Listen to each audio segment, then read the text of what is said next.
Hello, everybody. Welcome back to Blast the Process. I'm your host, Liz Starr, and again, I have Mike with us. How you doing, Mike? I I'm ask doing pretty everyone good. that. I already know how you're doing. We've been talking for the past little bit.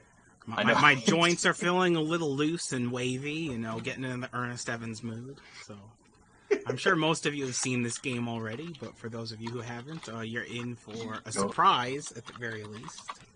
You know what's funny is I've actually never seen this game, so I'm very excited. Really? Okay. I've only ever heard legend.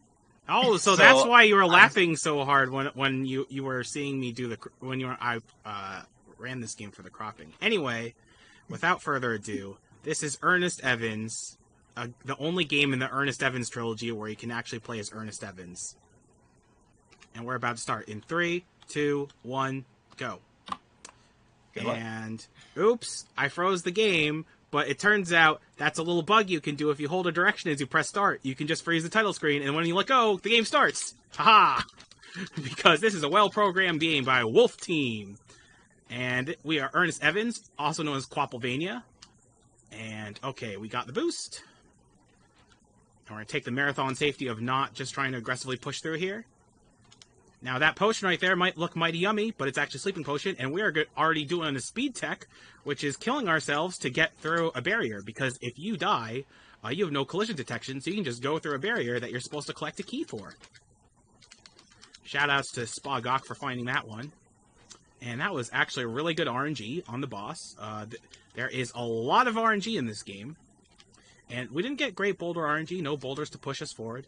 But we did clear the first stage in time. And yes, this game is also known as Quapplevania, because as you can see, your joints flail around all over the place. And it's and there was apparently an interview with Wolf Team, and they used G.I. Joe dolls as a source of like how to animate Earnest Evans. Oh, that's why it looks like his back is like as large as his head. Yeah. His proportions are messed up as hell. I love it. You can see with this fluid movement. As you can see, we have the Indiana Jones hat, which fits perfectly on Earnest Evans' head. And we also have the Neon Whip, also known as the Sausage Whip. And now we have truly become a great adventurer with our hat. And now I'm going to show off one of the great things about this game, the speed tech, like clipping through walls, which saves about -2 or 3 seconds. And you can climb up left walls very fast. You cannot do that with right walls. With walls that you're climbing up on the right for some reason, so that's why I'm always climbing up walls on the left. And here's the boss. We just beat him. Now we walk off to reduce lag, which is a common strategy in this game after we defeat bosses. And now we're on the third stage. It's worth noting that this was originally a Mega CD game for its original release in Japan, and the only thing they changed, because they knew they had a perfect game in their hands, is that they took out all the cutscenes, because those wouldn't fit, and they took out the Red Book audio, because that would also not fit. Because, they had to shrink it down. And it's interesting because the Mega CD version is a Japanese exclusive, and the Genesis version is a US exclusive. So there you go. This also caused continuity problems between this game and El Viento, because El Viento takes place in 1930, and this game actually takes place before El Viento, and there's even a cutscene where you rescue Annette in a Peruvian temple. But to make up for that, the designers were just like, well, you're actually Earnest Evans, grandson of Earnest Evans. To make up for that continuity flaw. And we beat the boss. Alright. Oh, and he gave us good RNG to reduce the lag very quickly, and we cleared that stage. So, it's worth noting that you might have noticed that you have no iframes in this game. And your damage is all contact damage, and what that means is, like, something like that threatening-looking spike right there, if it hit me, it would only do about 1 pixel worth of damage. If I stood in an enemy for about a second, I would lose at least a full life bar, if not more. So, it is very important. And momentum boost! Oh, wow, that was a weird one. I slowed down a bit for that one. And, oh, there we go. So it's pretty common to die in this stage. It's not a bad thing. The only bad thing would be is if I soft lock here, which is possible, but it didn't happen. And let's see if I can... Okay, I didn't take too much damage there. Oh, there we go. And we're going to do a slight lag reduction strat, which hurts me a bit, but it despawns 2 of those guys, so I reduce a bit of lag there. And there we go. Let's see if I can get the good RNG. I was a little early, but let's see if I can still kill this guy. And yeah, we got the one cycle. Awesome. So, this split is called Just Hold Left. Because, and it's what like to call the second try trick. Because if you hold left, I just skipped half the stage. Alright, we don't have to go to the bottom caboose. And you might be noticing some biplanes up there trying to shoot at me, but because I'm triggering them from the wrong direction, they're not very good at hitting me. And here is the coal boss. He's giving me really bad RNG because you want him to be kind of low.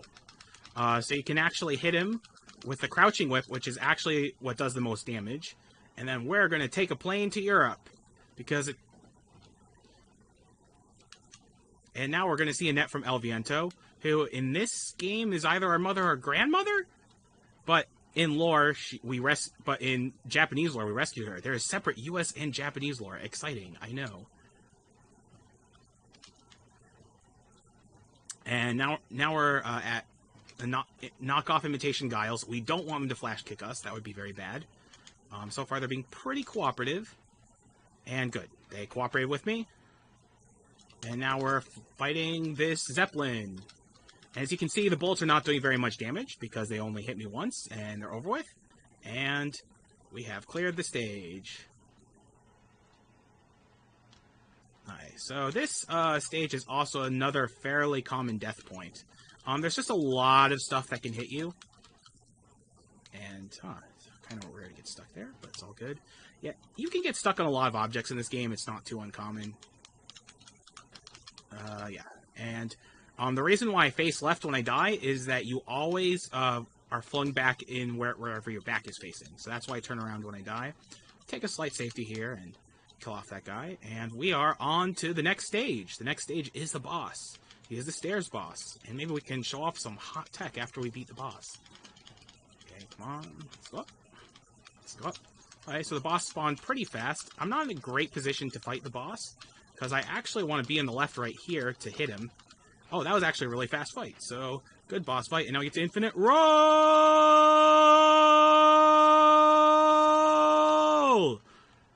And now we're going to see if I can do a trick. Oh, did we get the boost? We got the boost. I had not hit that before in my practice runs because I was a little rusty in this game, but it's good to know. We got Piranha in a fairly bad spot, but we managed to knock it off. And we are about to fight the mid-boss. And so I'm turning around on purpose here. Because that lets me hit the boss twice per swing. And that's good. Man, we got the tricks. We've got a good run going. But before long, there's going to be another speed trick. Because this is just hold left. Left harder.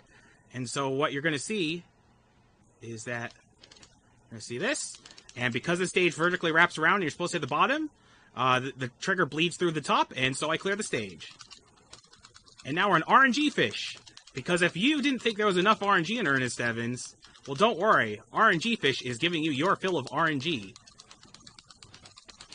You have to take care of all the orbs around RNG fish first. That was... Oh, I thought I took care of... Oh, there, okay. Okay, now I've taken care of all of them. And now I can hit the fish. And the problem with RNG fish is that it moves faster than you. So you kind of just have to guess where it's going. And if it decides to run away from you, then there's not a whole lot you can do. Yeah, like... Oh, I died. That's fine. I still have one more continue, which is good. We're in good shape for the final stage. So we are preventing the summoning of a Cthulhu-esque being. Because, you know, as you've seen, there's been so much lore in this game, and so much context. And we are fighting off the final boss. What we are going to do is that we're going to run away, so we can dodge all those eyes. As you can see, it was splitting up in eyes, and they could have all shot me, and that might have taken off half a health bar if I had bad luck. And we're going to use the lie down strategy for this boss. It's a pretty effective strategy, as you can see. And, oh, that was a fast boss kill. So, now we're on the final form of the final boss. And as you can see, like, there's just... Oh, and as you can see, Michael Jackson can moonwalk, but Ernest Evans can moon crawl. And a bit more action rolls so you don't miss it. And let's see. I'm not going to go for... So there's a trick you can do if you have a spare life, which is actually kill yourself on the boss. Use that invincibility to get as much damage as you can initially. It's not always super successful, but since I have plenty of health, I'm actually purposely going to take a death here, because if you defeat the final boss at the same time you die, you actually soft lock the game. And I knew I did a lot of damage to the final... Oh, by the way, that's time. GG! Alright, what's my time? We'll see in just a second.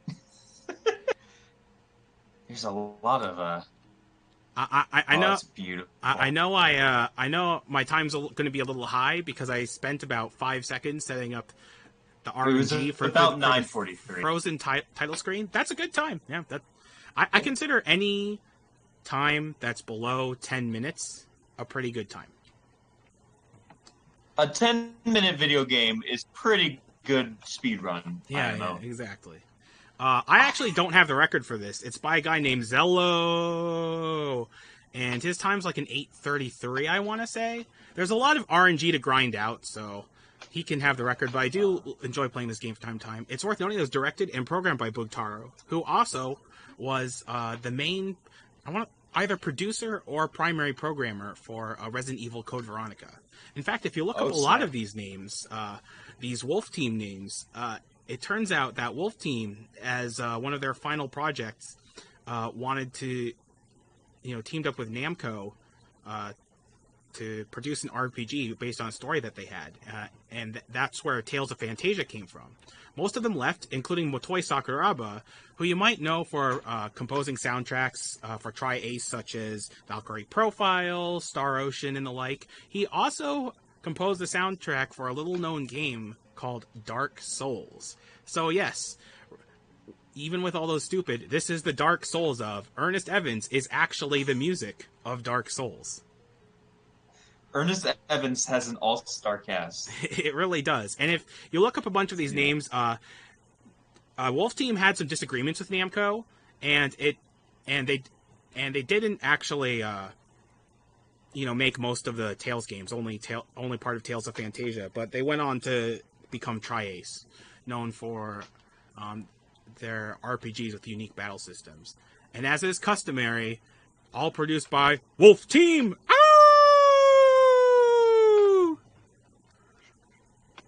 Beautiful. Thank you so much, Mike. That was... Oh, don't miss out the credits screen. Don't miss it. Okay, there we go. Again, I really don't think this should have been in Bad Games Block. This is the best game I've ever seen in my life. It's a pretty great game. I mean, there's so much action and backdrops and wiggly. Yeah, there's exactly. So much there's so much joint movement and the smooth animation and showing off the rotation effects of the Genesis. And before Gunstar Heroes did, I mean, Gunstar Heroes and Alien Soldier might have done it with inanimate objects, but Earnest Evans did it with an actual person or action figure, at least. In fact, this screen right here is the only screen that's preserved from the anime cutscenes of Earnest Evans, the original Mega CD version. Anyway, I totally need to play that version. I do have one last game. It's a game that I'm pretty well known for. Can you handle the pressure, Subterranea? So that's going to be coming up next. See you guys in just a moment. We'll be right back for that. Oh yeah, so Liz, what's really funny about the demo is that I think the moment you start playing the game, the demo desyncs. So it just does all this stuff that's like really dumb.